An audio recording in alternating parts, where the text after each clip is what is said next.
আসসালামু আলাইকুম, সবাইকে শুভেচ্ছা অভিনন্দন। আলোকিত পথের সন্ধানে ফেসবুক পেজ এবং ইউটিউব চ্যানেলের পক্ষ থেকে আজকে নবম দশম শ্রেণীর গণিত পর্ব 5 অধ্যায় সেট কাজের সমাধান নিয়ে আলোচনা করব।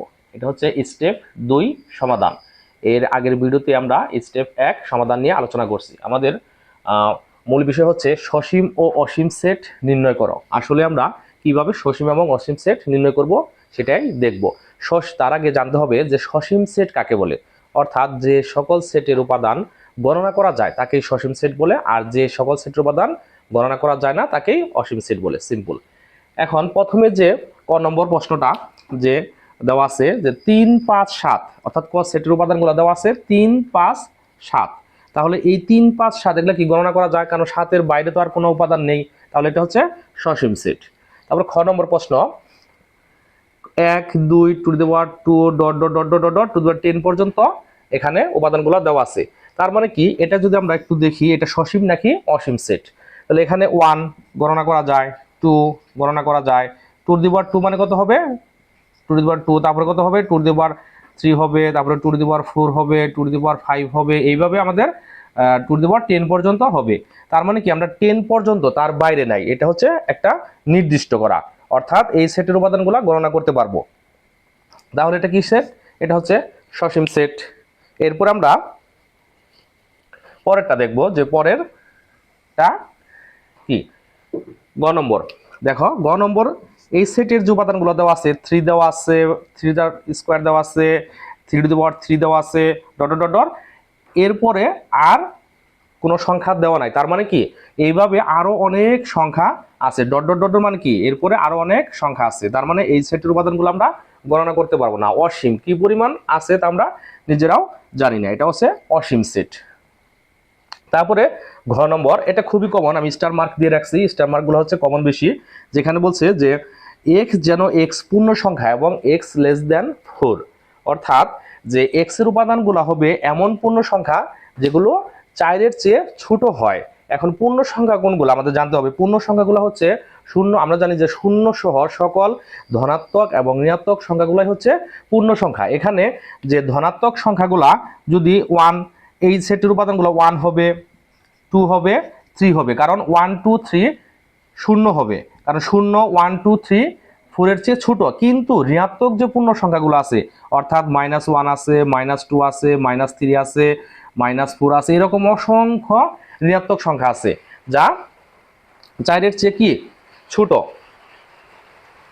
আর 1, 2, 3 হচ্ছে 4-এর চেয়ে ছোট, কিন্তু আরো যে পূর্ণ সংখ্যা আছে, অর্থাৎ 4 আছে, 5 আছে, 6 আছে, 7 আছে, এই সংখ্যাগুলা কিন্তু 4-এর চেয়ে বড়। এই সংখ্যা অনেকগুলো আছে। তার মানে কি এটা আমরা অসীম সেট, এটা নির্দিষ্ট না, এই সেট উপাদানগুলো নির্দিষ্ট হবে না, এটা হচ্ছে অসীম সেট।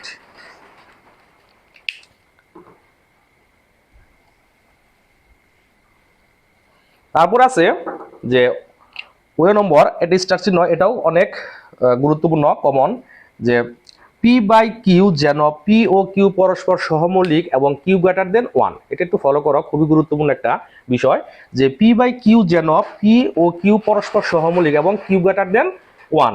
তার মানে কি এখানে পি বাই কিউ আকারের সংখ্যাগুলো কি সংখ্যা হয় আমরা জানি? মূলদ সংখ্যা। এটা আমরা প্রথম অধ্যায়ে বাস্তব সংখ্যা এই অধ্যায়ে আমরা পড়ছি যে পি বাই কিউ আকারের সংখ্যাগুলো হয় মূলদ সংখ্যা, এবং সেখানে ছিল P by Q Q not equal 0, কিন্তু এখানে কিউ গ্রেটার দেন 1, কন্ডিশন হচ্ছে কিউ গ্রেটার দেন 1। এটা কোনো সমস্যা না। এখন সমস্যা হচ্ছে পি বাই কিউ আকারের সংখ্যা, পি বাই কিউ আকারের সংখ্যাগুলো মূলদ সংখ্যা হয়, আর সকল মূলদ সংখ্যাগুলাই কি হয়? ভগ্নাংশ হয়, আর হচ্ছে পূর্ণ সংখ্যা হয়, অর্থাৎ সকল ভগ্নাংশ এবং পূর্ণ সংখ্যা কি সংখ্যা? মূলদ সংখ্যা। এখন আরেকটা কথা বলা আছে, পরস্পর পি ও কিউ পরস্পর সহমৌলিক। তার মানে কি যে পরস্পর সহমৌলিক কাকে বলে? অর্থাৎ দুটি সংখ্যার মধ্যে যদি এক ব্যতীত অন্য কোনো সাধারণ উৎপাদক না থাকে তাহলে ওই দুটি সংখ্যা কি হবে? পরস্পর সহমৌলিক হবে। এটা হচ্ছে পরস্পর সহমৌলিকের শর্ত।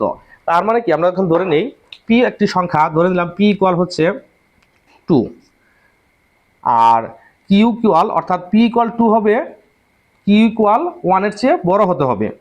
তাহলে পি ইকুয়াল আমরা 3 ধরে নেই, আর কিউ ইকুয়াল 1-এর চেয়ে বড় কত? 2। তাহলে পি বাই কিউ আকারের সংখ্যাটা কি হইতেছে? 3/2। এটা কি সংখ্যা? ভগ্নাংশ। তাহলে এটা মূলদ সংখ্যা। আবার এটা হতে পারে 5/3, তারপর হচ্ছে 4/3, 3। তার মানে কি হতে হবে? সহমৌলিক হতে হবে। 3 এবং 2 এর মধ্যে এক ছাড়া কোনো সাধারণ উৎপাদক নেই, 5 এবং 3 এর মধ্যেও নেই, 4 এবং 3 এর মধ্যেও এক ব্যতীত কোনো সাধারণ উৎপাদক নেই। তার মানে কি এরা সকলেই হচ্ছে পি বাই কিউ আকারের সংখ্যা এবং কি পরস্পর সহমৌলিক, সংখ্যাদ্বয় পরস্পর সহমৌলিক। তাহলে বলতে পারি এরকম অনেক বাস্তব সংখ্যা, অনেক মূলদ সংখ্যা আছে যে যারা পরস্পর সহমৌলিক হয় পি বাই কিউ আকারের মতো। তার মানে এটা অসীম। এই সেটের উপাদানটা আমরা গণনা করতে পারবো না, এটা এরকম অনেক সংখ্যা আছে, এটা হচ্ছে অসীম সেট। এরপরের একটা আছে 6 নম্বর। এখানে বলা আছে যে y যেন y বিলংস টু n এবং y square less than 100 less than y cube. তার মানে কি এখানে y এর সংখ্যাগুলো হবে এমন সংখ্যা যেগুলো হচ্ছে স্বাভাবিক সংখ্যা এবং যাকে বর্গ করলে 100 চেয়ে ছোট হয় এবং ঘন করলে 100 চেয়ে বড় হয়, এরকম স্বাভাবিক সংখ্যাগুলো আমাদের দেখতে হবে। তাহলে এরকম স্বাভাবিক সংখ্যা কোনগুলা? আমরা ধরে নিই 1 2 3 4 5 6 7 8 9 10 11, এগুলো হচ্ছে সবই কি স্বাভাবিক সংখ্যা। আরো dot dot dot dot dot আরো আছে, এগুলো সবই হচ্ছে স্বাভাবিক সংখ্যা। এখন দেখতে হবে এই কন্ডিশনটা মানে কি, অর্থাৎ এটা সসীম নাকি অসীম, একটা কন্ডিশন দেওয়া আছে। কন্ডিশনের মধ্যে আমরা দেখব তো 1 কে বর্গ করলে যা হবে ঘন করলে তা হবে, এটা বাদ। আমরা যদি 2 কে বর্গ করি তাহলে কত হয়? 4 হয়। এটা কি 100 এর চেয়ে ছোট, কিন্তু আর যদি ঘন করি তাহলে কত হয়? 8 হয়। তার মানে কি এটা 100 চেয়ে বর্গ করলে 100 চেয়ে ছোট হচ্ছে, কিন্তু ঘন করলে তো 100 চেয়ে বড় হচ্ছে না। তার মানে কি এটা হবে না। ঠিক অনুরূপভাবে 3ও হবে না, কারণ 9 হয় আর ঘন করলে 27 হয়।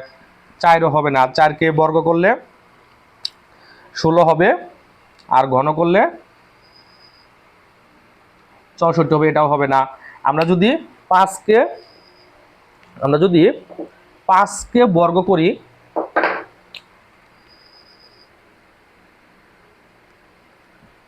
হয় 25, আর যদি ঘন করি তাহলে হয় 125। তার মানে কি যে 5 কে বর্গ করলে 25 হয় যা 100 চেয়ে ছোট, আর 5 কে ঘন করলে 125 হয় যা 100 চেয়ে বড়।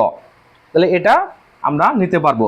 ঠিক অনুরূপভাবে 6 কে যদি আমরা বর্গ করি তাহলে হয় 36, আর ঘন করলে 125 এর বেশি হবে। তার মানে এটা আমরা নিতে পারবো, কারণ 36 হচ্ছে 100 চেয়ে ছোট। আবার 7 কে ঘন করলে বর্গ করলে হয় 49, আর বর্গ করলে 125 এর চেয়ে বেশি হবে, অর্থাৎ 100 চেয়ে বেশি হবে। তার মানে কি এটাও আমরা নিতে পারবো। 8 কে অনুরূপভাবে 8 কে বর্গ করলে হয় 64, ঘন করলে হবে 100 চেয়ে বেশি, এটাও হবে। আবার 9 কে যদি আমরা বর্গ করি তাহলে হবে 9 9 81, 9 কে যদি বর্গ করি তাহলে কত হয়? 9 9 81, যা 100 চেয়ে ছোট, ঘন করলে 100 চেয়ে বড় হবে, তাহলে এটাও হবে। 10 কে যদি আমরা বর্গ করি তাহলে হয় 100, আর যদি ঘন করি 10 কে তাহলে কি হয়? 100 চেয়ে অনেক বেশি হয়ে যায়। তার মানে কি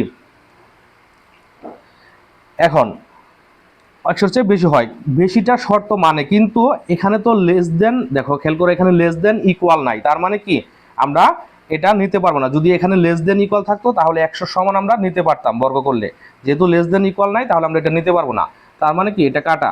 তার মানে এই সেটের উপাদানগুলো হবে শুধু 5 6 7 8, এর চেয়ে কম হবে না, এর চেয়ে আর হচ্ছে 9, এর চেয়ে বেশি হবে না। তার মানে এই সেটের উপাদান গণনা করা যায়, এটা সসীম সেট। এইভাবে শিক্ষার্থীরা এইভাবে আমরা সসীম সেট অসীম সেট নির্ণয় করব। তবে এই পার্টটা খুবই গুরুত্বপূর্ণ।